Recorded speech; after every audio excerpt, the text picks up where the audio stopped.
Hey guys, welcome to our channel. आप सभी का स्वागत है आपके और अपने यूट्यूब चैनल पे। आलोक को चैनल को सब्सक्राइब कर लीजिए और टेलीग्राम चैनल पे भी जुड़ जाइए, क्योंकि वहाँ पे आपको सारी चीज़ें मिलती रहती हैं।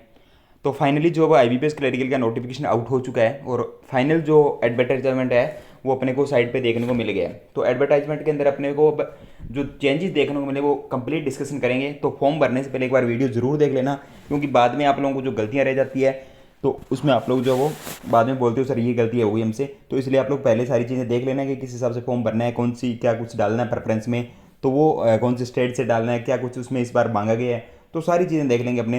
तो ऑफिशियल नोटिफिकेशन अपने पास, तो उसी के थ्रू अपने सारी बातें करेंगे। पहले मैं आप लोगों को कुछ चीज़ें बता दूं कि वैकेंसी वाला जो है ना अब इंक्रीज हुई है वैकेंसी।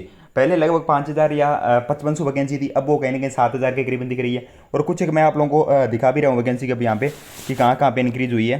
तो देखिए यहाँ पे, ये देखिए सबसे पहले अगर बात करूँ उत्तर प्रदेश स्टेट की, तो ये ओल्ड नोटिफिकेशन था जिसमें वैकेंसी थी, टोटल वैकेंसी थी 244 वैकेंसी, और जनरल की वैकेंसी थी 103 वैकेंसी। जनरल की वैकेंसी 103 थी, टोटल कितनी थी? टोटल वैकेंसी थी 244 वैकेंसी। अब जो न्यू नोटिफिकेशन आ जाया है उसमें अगर बात करें यूपी की, तो यहाँ पे देखिए यूपी के अंदर जो न्यू वैकेंसी है टोटल आ चुकी है 1,000 वैकेंसी, यानी लगभग 800 वैकेंसी इंक्रीज हुई है। और जनरल कैटेगरी की वैकेंसी है 431। तो 431 वैकेंसी हो चुकी है जनरल कैटेगरी की, और टोटल वैकेंसी 1,000 हो चुकी है। तो आप लोग देख सकते हो कि कितनी ज़्यादा वैकेंसी इंक्रीज हुई है यूपी स्टेट के अंदर।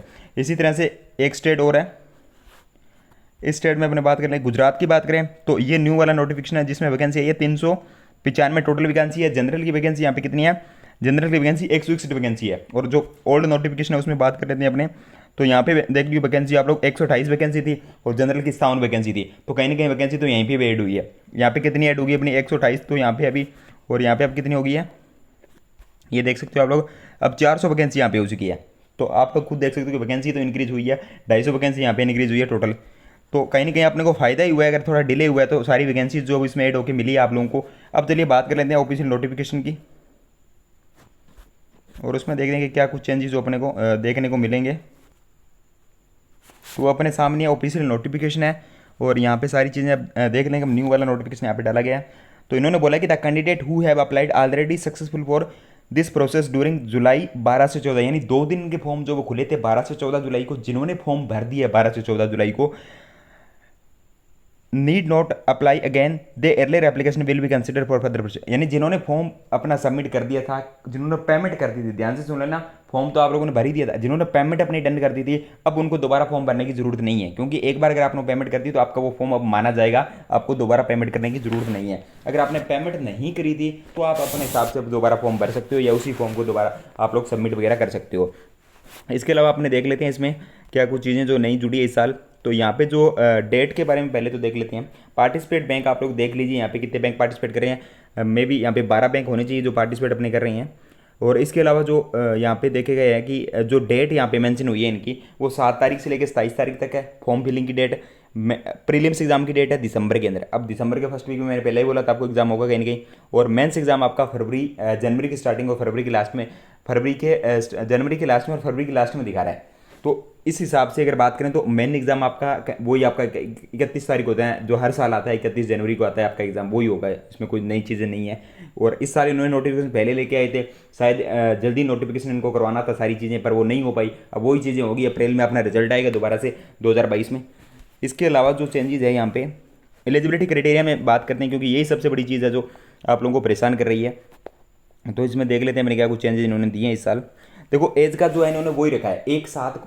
जब पहले नोटिफिकेशन आया था जुलाई के अंदर उसमें भी एक साथ था, इसमें भी एक साथ है, यानी 1 जुलाई 2021 को आपकी एज जो है वो मिनिमम एज आपकी 20 साल होनी चाहिए, मैक्सिमम एज आपकी 28 साल होनी चाहिए। वही इन्होंने यहाँ पे बरकरार रखा है, उसमें कोई भी इन्होंने चेंजेस नहीं किया है। तो उन सभी के लिए फायदा है जिनकी ये बोल रहे थे सर हम 1 महीने बाद तो हम 28 के ऊपर हो जाएंगे तो हम फॉर्म नहीं फिल कर पाएंगे, ये हो जाएगा वो हो जाएगा। तो उन सभी के लिए ये छूट है, ये एक अच्छा मौका है, अच्छी अपॉर्चुनिटीज़ है, तो इन्होंने जुलाई में रखा है आप लोगों के लिए। इसके अलावा एजुकेशन क्वालिफिकेशन की अगर यहाँ पे बात करें अपने, तो उनके लिए भी इन्होंने थोड़ा मौका दिया है इस साल।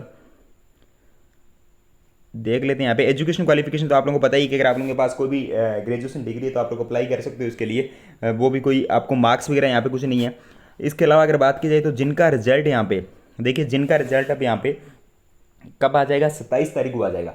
27 अक्टूबर 2021 से पहले पहले जिनका रिजल्ट आ जाएगा फाइनल डिग्री का, या जो भी आप लोग जो भी ग्रेजुएशन टाइप के आप लोग कर रहे हो इसमें, तो अगर उससे पहले आपका रिजल्ट आता है तो ही आप लोग इस फॉर्म के लिए एलिजिबल होगे। अगर 27 के बाद आपका रिजल्ट आता है तो फिर आप लोग एलिजिबल नहीं होगे, ये चीज़ आप लोग ध्यान रखें। तो ग्रेजुएशन जिनकी हो चुकी है, जिनका रिजल्ट 27 अक्टूबर से पहले पहले आ जाएगा, वो सभी इसके लिए एलिजिबल है। तो ये चीज़ आप लोग ध्यान रखें।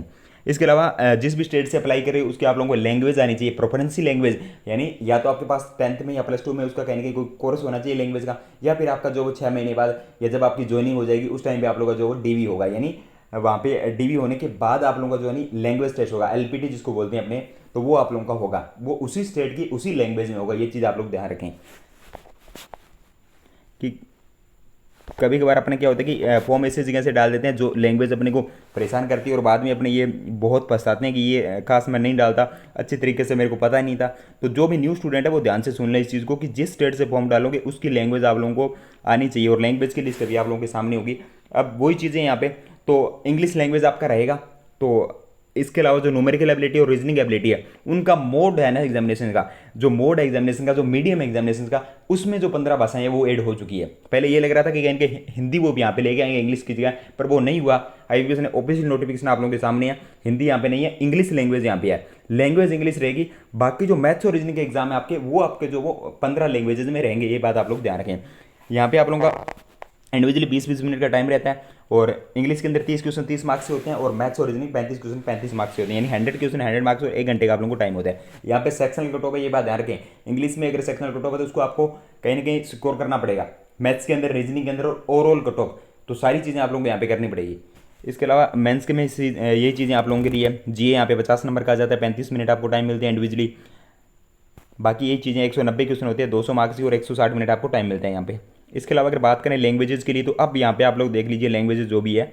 अब आप लोग जैसे आप पंजाब से हो तो अपना जो मैथ्स और रीजनिंग का पेपर है ना, वो पंजाबी में भी कर सकते हो, हिंदी में भी कर सकते हो, इंग्लिश में भी कर सकते हो। ये आप लोगों के लिए अब जो फैसिलिटी आ गई है आईबीपीएस क्लरिकल के अंदर। तो अब आप लोग जो भी स्टेट से वो अपना फॉर्म जो भी अपना पेपर है इन लैंग्वेज में कर सकती हैं। तो ये एक अपडेट है इनकी तरफ से। बाकी वही चीज़ें आप लोगों के लिए, फॉर्म भरते टाइम आप लोगों को अपना नेम, जो आईडी में आपका नेम है सेम नेम डालना है। इसके अलावा आपका डेट ऑफ बर्थ जो वो सेम आप लोगों का जो भी है, यानी उसमें गलती नहीं होनी चाहिए। मेन बात ये है कि उसमें जो गलती है आप लोगों की वो नहीं होना चाहिए। तो डेट ऑफ बर्थ में अगर गलती होती है तो बाद में वो चेंजेस नहीं हो पाते। तो डेट ऑफ बर्थ की गलती नहीं होनी चाहिए आप लोगों की। एक आप लोगों की जो भी डिग्री है, जो भी क्वालिफिकेशन आप लोगों का है, उसकी जो पासिंग डेट है उसमें गलती नहीं होनी चाहिए। आपके जो मार्क्स और परसेंटेज है उनमें गलती नहीं होनी चाहिए। बाकी आप जो फोटो लगा रहे हो वो फोटो एक आप लोग देख ले कि उस फोटो के अंदर क्या होना चाहिए आप लोगों का। एक तो वाइट बैकग्राउंड होगा तो ज़्यादा अच्छा रहेगा, क्योंकि बाद में दिक्कत नहीं आ जाए उस चीज़ों में। तो फोटो एक नया बनवा लीजिए वाइट बैकग्राउंड वाला, और फोटो आप लोग कम से कम 50 से 60 या 100 फोटो इकट्ठे बनवाइए। क्योंकि उसका फ़ायदा क्या है कि अब एग्जामिनेशन होगा, बाद में आप लोगों से फोटो मांगे जाते हैं, और स्टूडेंट क्या करता है कि एक ही फोटो लेता है और हर एग्जाम में वही लगा देता है। अब जब सिलेक्शन होता है या जैसे उसका इसके प्री और मेंस 2 एग्जामिनेशन होंगे, तो 2 4 फोटो आप लोगों को यहाँ पे चाहिए। तो बाद में वो चीज़ें यार बार बार आप लोग कमेंट्स में पूछते रहते हो, तो इसलिए अभी इन चीज़ों को सीख लो तो आप लोगों को ज़्यादा काम आएगी। तो फोटो जो आपको सेम फोटो चाहिए होती है, फिर आप लोग पूछते हैं सर हम एडमिट कार्ड पे दूसरी फोटो लगा दूँ, वो कर दूँ, तो ये चीज़ें नहीं चलनी है। आप लोग अच्छे से फोटो बनवाइए और वो फोटो रखिए, क्योंकि वही आपकी काम आएगी हर जगह पे। तो ये एडवाइस आप लोगों को कोई नहीं देगा फ्री में, तो हम आप लोगों को ये सारी चीज़ें अपने स्टूडेंट हो तो इसलिए आप लोगों को प्रोवाइड करवा रहे हैं। तो वो चीज़ आप लोग ध्यान रखें फोटो के लिए। इसके अलावा यहाँ पे डिक्लेरेशन के लिए अगर कुछ बोला है तो अपने देख लेते हैं डिक्लेरेशन भी। तो यहाँ पे डिक्लेरेशन देख लीजिए, यहाँ वाला ये वाला डिक्लेरेशन आपको डालना है इसमें। तो आई उसके बाद आपका नेम लिखना है, जो भी नेम है, hereby declare that all the information, और ये आप लोगों का रहे यहाँ तक। तो ये वही है पुराने वाला, ये आप लोगों का डॉक्यूमेंट एज वेन, ठीक है, इसमें कोई चेंजेस नहीं है। तो डिक्लेरेशन आपका वही रहेगा, ये आपको डालना होगा उसमें।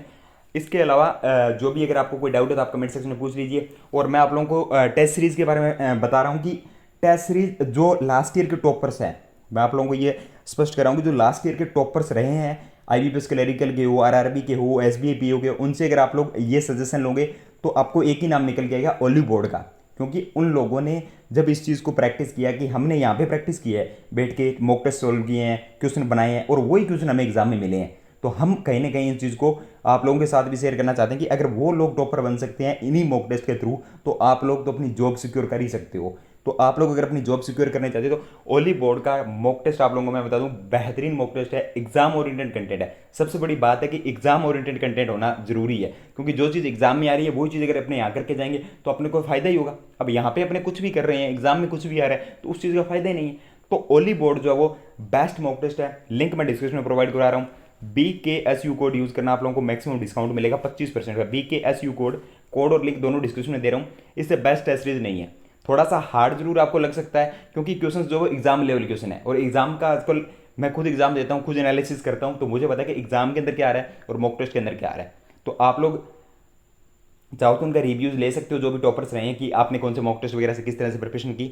बाकी आप लोगों को यही नाम निकल के आएगा, क्योंकि अच्छी क्वालिटी जहाँ पे होती है नहीं, वहीं से अगर आप लोग प्रैक्टिस करो तो जल्दी आप लोगों का सिलेक्शन हो जाएगा। अब आप गलत कोई मॉक टेस्ट पकड़ लोगे, ऐसा मॉक टेस्ट पकड़ लोगे जो आपको एग्जाम से बहुत दूर तक लेके जा रहा है, एग्जाम का उसके कोई क्वेश्चन का उसका लेवल नहीं है एग्जाम के टाइप का, तो उस मॉक टेस्ट में लगाने का फायदा भी नहीं है आप लोगों को, क्योंकि वो जो टाइम वेस्टिंग है आप लोगों की। तो इसलिए ओली बोर्ड आप लोग अगर परचेज करना चाहो तो उससे पहले आप लोग इनका एक फ्री मॉक टेस्ट है वो आप लोग लगा लेना, उसका रिव्यू आप लोग देख लेना। फ्री मॉक टेस्ट का लिंक भी मैं डिस्क्रिप्शन में लगा दूंगा, आईबीपीएस क्लरिकल के लिए एक फ्री मॉक टेस्ट है इनका, तो वो फ्री मॉक टेस्ट आप लोग लगाइए, पहले उसका एनालिसिस कीजिए और देखिए, खुद जज कीजिए, फिर आप लोग इनका जो पेड सब्सक्रिप्शन ले सकते हो। और उसके लिए भी आप लोग बीकेएसयू कोड लगाओगे तो 25% का मैक्सिमम डिस्काउंट आपको यहाँ से मिल जाएगा। इसके अलावा फिर क्लाउड जो आप लोगों को ऑलरेडी बताया रखा है मैंने, जीए के लिए बेस्ट सोर्सेज है, उसे बाहर कुछ आता ही नहीं जीए में, अगर आप लोग डिटेल में पढ़ना चाहते हो तो ये दोनों चीज़ें आप लोगों के लिए बेस्ट चीज़ें लेके आते हैं हम, तो आप लोगों के लिए सारी चीज़ें। तो अगर आपको वीडियो पसंद आए तो लाइक शेयर कीजिए, और कोई डाउट है तो कमेंट सेक्शन में पूछ लीजिए, टेलीग्राम पे जाके पूछ लीजिए। थैंक यू दोस्तों, हैव ए नाइस डे।